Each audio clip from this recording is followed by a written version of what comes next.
Hi, my name is Maya, and what I hope to achieve in this video and potentially more videos is helping people better understand themselves and achieve some form of happiness and finding happiness from within yourself.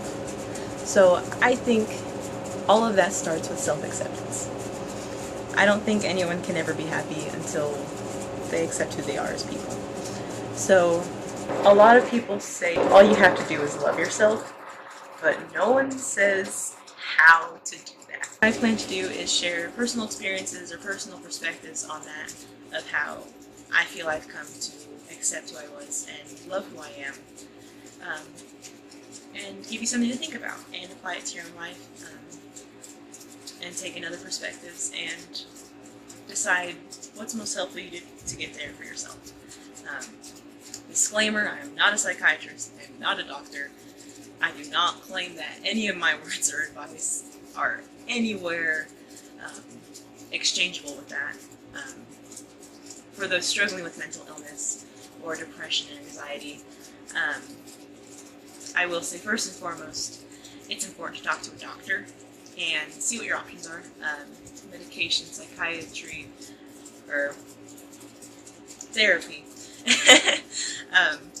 And other coping tools that you can find. So please don't think this is like the only thing you need, because it's not. It's not. There's lots of other things to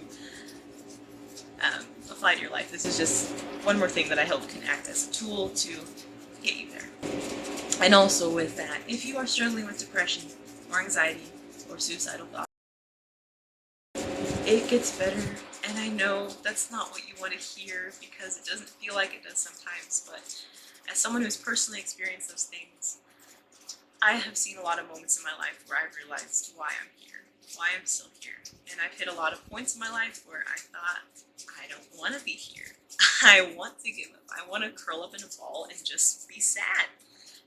And having been able to see everything that's happened the way it did, at least in my experience, it's felt like there's not been, I won't say everything happens for a reason, but all of these things have made me a stronger person. And I'm really happy I'm here today to see where I'm at and to see all the things I've yet to experience. So please do not give up. You owe it to yourself to not give up on yourself.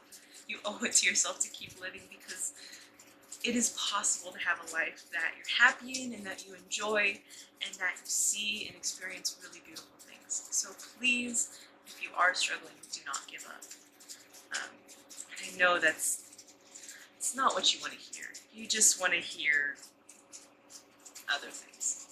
You don't want to hear that petty person that's like, oh, it'll all be okay, because you're like, it's not okay now, so please don't say that. So I totally understand that.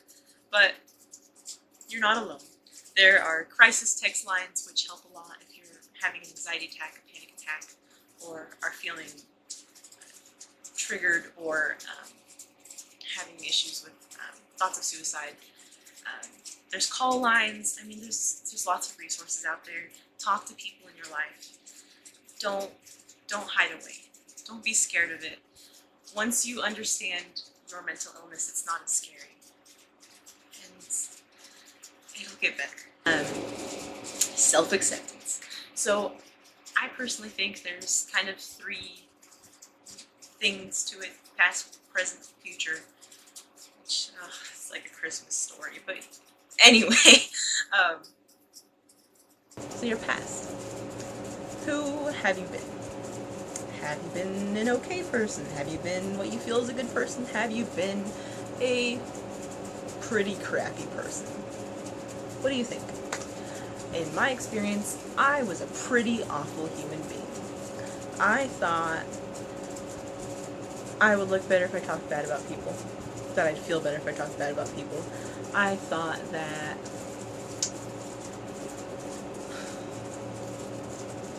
I was just supposed to hate myself, because that's just what you do. Like, you're just supposed to always be unhappy and hate your body and hate how you look and hate who you are. And I just wasn't a very nice person to other people, and I wasn't nice to myself. So I also think I had a lot of hate in myself too. There were some people who I would hate because they'd hurt me. And when I finally forgave people, that's when I became happier. So I think with that, you first have to forgive yourself. You have to forgive the fact that you might have been a pretty crummy human being. And that's not okay, but that's what happened, that's how it was. It doesn't have to be how it continues to be. Um, and in my experience, sometimes when I've realized I've done something wrong and I've apologized to that person, it's helped me feel a lot better. Because at least you acknowledged it, at least you tried to tell that person, hey, I know I was awful and I'm sorry. And you don't expect forgiveness from them. You shouldn't expect forgiveness. But for most situations, you should forgive the people in your life that might have hurt you, the people who have broken your heart, the people who have betrayed you, the people who have made you feel bad about yourself, because not really even for their sake, but for your sake of no longer allowing them to rent space in your head, for no longer having hate in your heart. You shouldn't have any ounce of hate in your body. I think hate is a waste of time, it's a waste of energy, and you should be focusing on the good things in your life, things that you love, things that make you happy, the people that you admire. So you will have to realize there are some people you need to leave in your past. There are some experiences that suck, some people that kind of suck, and maybe in the past they'll kind of suck. But you can leave those in the past. And it doesn't make you a bad person to decide that someone else isn't right to be in your life. That doesn't make you a bad person. I mean, part of being human is your survival mechanism.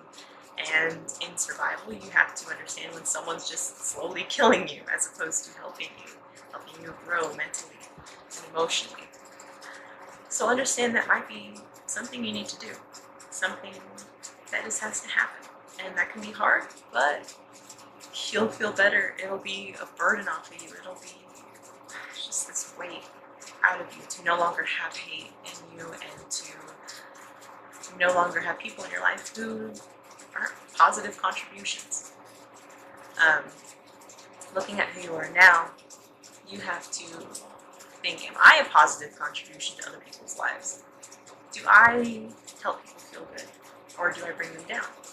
And realize you don't have to continue how you've been. You can change today.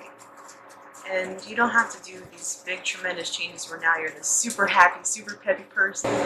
You can start slowly and build yourself up to showing more kindness within each day. Whatever is manageable for you to have it be a consistent thing.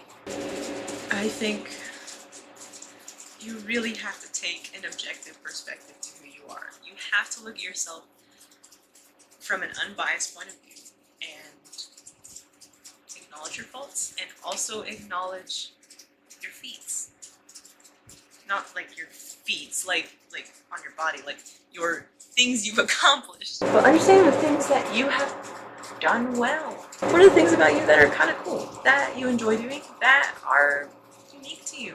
And also the things about you that you don't want to continue doing, the things about you that you don't like, the things that should change and should not continue. It's not fun to constantly feel like a piece of shit all the time. It's not. And you shouldn't have to live your life that way. There's no reason for it. There's no reason for you to always just hate yourself. You can understand you've done bad things, and you can understand that maybe you aren't the best person without hating yourself. You can accept that and work to change that at any point in your life. You know, if you're 17 or 70, you can change the kind of person you are. I think that's true. I think that's possible. I don't think that's a ridiculous idea. I mean, there's no reason to stay stagnant. There's no reason to just continue the way you are and who you are just because it's who you've been. That's silly. Why wouldn't you want more for yourself? Why wouldn't you want to strive to be better, strive to be more, strive to just keep doing more with yourself? Because you're capable. You are more than capable. So, in your present day, analyze who you are. who you want to be. And realize you can make tiny changes within each day. And looking ahead to your future, think about the kind of person you want to be. Who inspires you? What about them inspires you? What attributes do they have that you wish you had? And in doing that, that's not to create a comparison game, because let me tell you right now, if you spend your life comparing yourself to other people, you will never be happy, because you will never be someone else. And that's a good thing. You are uniquely you, and they are uniquely them. Like, here's you and you're awesome, and here's this person and they're awesome, and you're both equally awesome at the same time, and that's okay. Right? Like, crazy. You can acknowledge someone else's beauty or positive attributes while not letting it diminish your own. You can look at someone and think, wow, they are just gorgeous, smart, intelligent, funny, awesome. And you can be like, hey, but I'm pretty cool too. Some people don't understand that that's possible. I mean, life is not a competition. We all have our own unique experiences that are uncomparable to anyone else's. So right now, cut that out. Stop it. It's not good. It's not healthy, and it's not necessary. It is so unnecessary. It won't get you anywhere. So in your future self, I would imagine you'd want to be happy. And I think that with happiness comes kindness. I think that the happiest people are the kindest people, because they found that self-acceptance, they found that happiness within themselves, and they've learned that they want to share with other people. In finding your own happiness, I will tell you that you cannot find that in someone else. I mean, you can be with someone who's wonderful and treats you very well and makes you feel happiness, but you will never be truly happy if you don't accept yourself. So I'm not trying to down on you if you have a great relationship. I'm just saying that you need to also understand that you have to have that acceptance and happiness from within yourself. I mean, in my experience, I've thrown all my happiness and love and care into someone else, and then when it didn't work, it was like, oh my god, what do I do with all this? Where do I put all this love and care and everything? And I was forced to put it in myself. And that has been the biggest blessing in my life. To have to take that and put it in me, and find happiness within myself, and find that I love myself. So, you shouldn't look for happiness within someone else. You should first and foremost look for it within yourself. And then when you do find someone, if that's your thing, like, it's even better, because you like you, and they like you, and you like them, and it's just this big old happy thing. Like, it's awesome. So understand that as well. You cannot look for happiness in someone else. And that's not to say the whole, like, you can't love someone until you love yourself, because I'm not, that's kind of like, that's debatable. I don't know. I feel like I have a story to tell, just a personal experience in how I've come to accept myself. So about two years ago, I had just kind of been dumped, which, you know, that sucks. And then I realized, like, wow, I gained 80 pounds in a year. I feel like crap. Like, it was basically like, I'm sad, I'm fat, and I just feel awful. And not that you should call yourself fat, and not that fat is a bad word, but I won't get into that discussion. So after about a month of just feeling like shit and hating everything, I decided I don't want to live like this. I don't want to be unhappy. I don't want to hate my body. I want to love my body. I want to celebrate my body. So I decided to start working out, to start eating better, and along the way, I've had some issues. I mean, I've fought with having bulimia, which is not fun, But I've finally been able to just not beat myself up over that and continue to focus on being healthy. Because I became so goal-orientated about how much weight was lost that I forgot that this is about my lifetime. This is about my lifespan. This is about taking care of my body.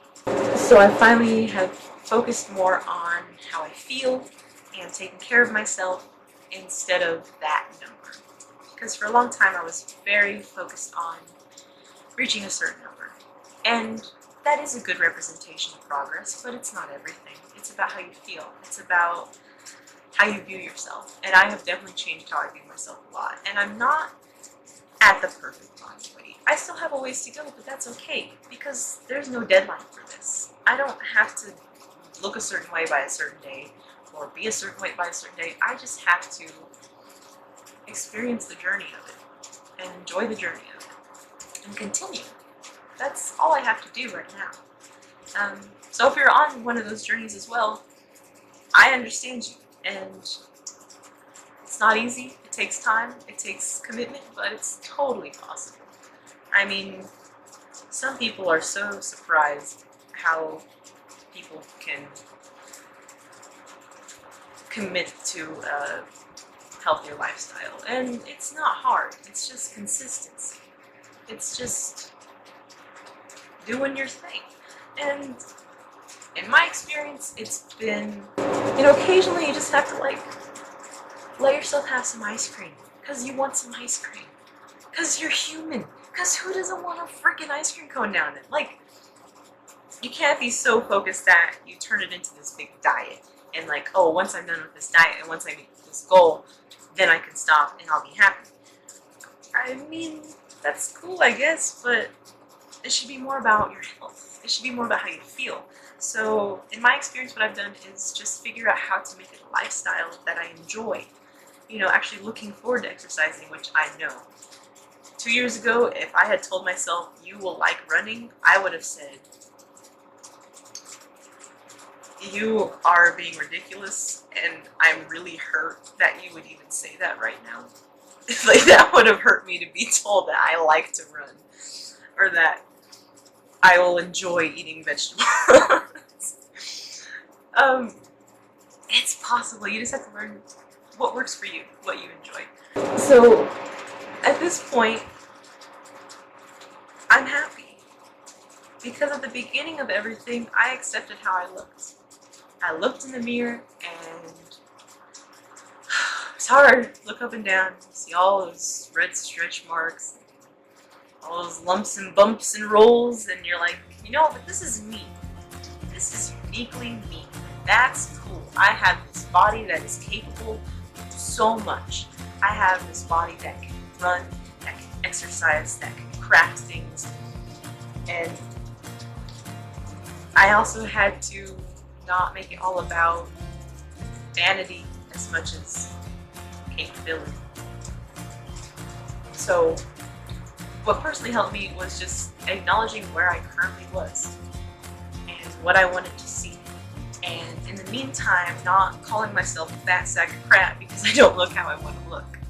You can acknowledge that maybe you don't look the way you want to look, but still be cool with the way you are in the meantime.